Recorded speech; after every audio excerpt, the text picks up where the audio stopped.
Slavery was not invented by white people.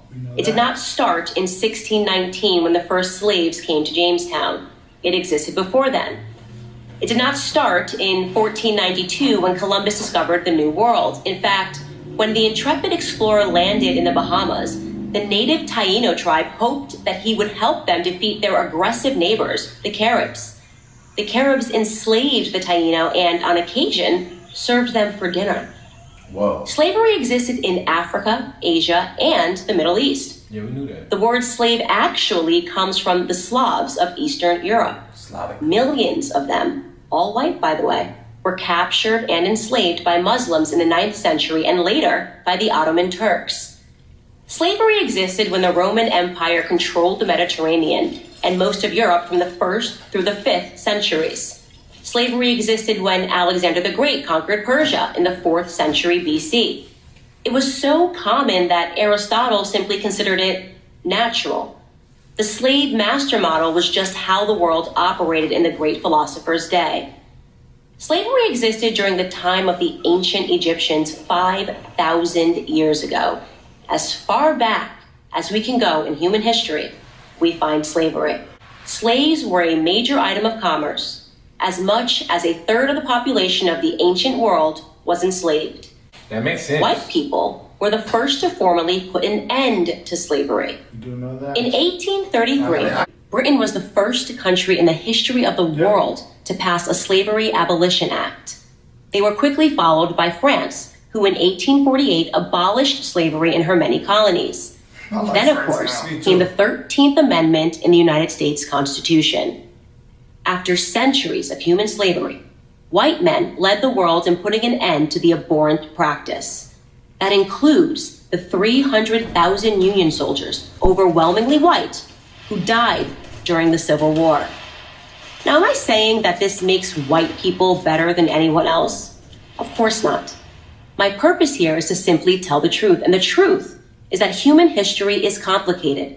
No one, regardless of skin color, stands guiltless.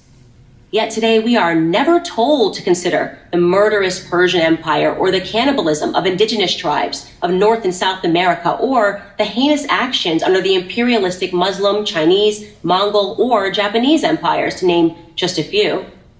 Instead, we're told that slavery is a white phenomenon. And like all persistent lies, this lie spawns a bunch of other lies. Africans were sold into slavery by other Black Africans, and in many cases, sold for items as trivial as gin and mirrors. Wow. Whites didn't go into the interior and round up the natives. They waited on the coast for their Black partners to bring them Black bodies. Sold them niggas for some alcohol. The stark reality. This world is a messed up place, man. They waited on the coast for their Black partners to bring them Black bodies. If you think slavery is a relic of the past, you're wrong.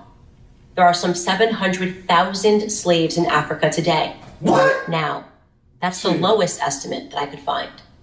Other sources say there are many more. That makes sense. What? For context, that's almost... Hey, wait, Candace! Candace, stop doing this! Hold on, bro. Let me Hold on, bro. Like, ain't. But you know, Africa is a huge continent. Is The it? maps make it look small. Yeah. Man. Yeah, the internet is saying that. For context, that's almost twice as many slaves as were ever brought to the United States.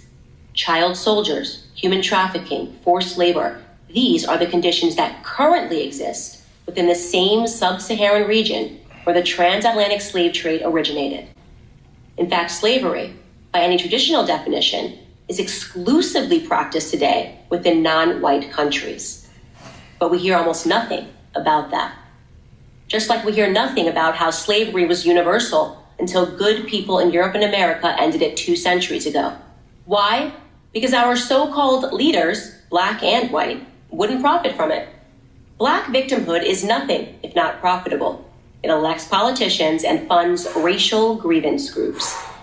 And if Black Americans began to view themselves as partners in the American dream, if we embraced the patriotic spirit that holds all men are created equal, that is our real heritage, then the race hustlers would soon be out of business. And who wants that? Goddamn, it's good to be an American. To keep I got the chills. Woo! It's good to be a goddamn American.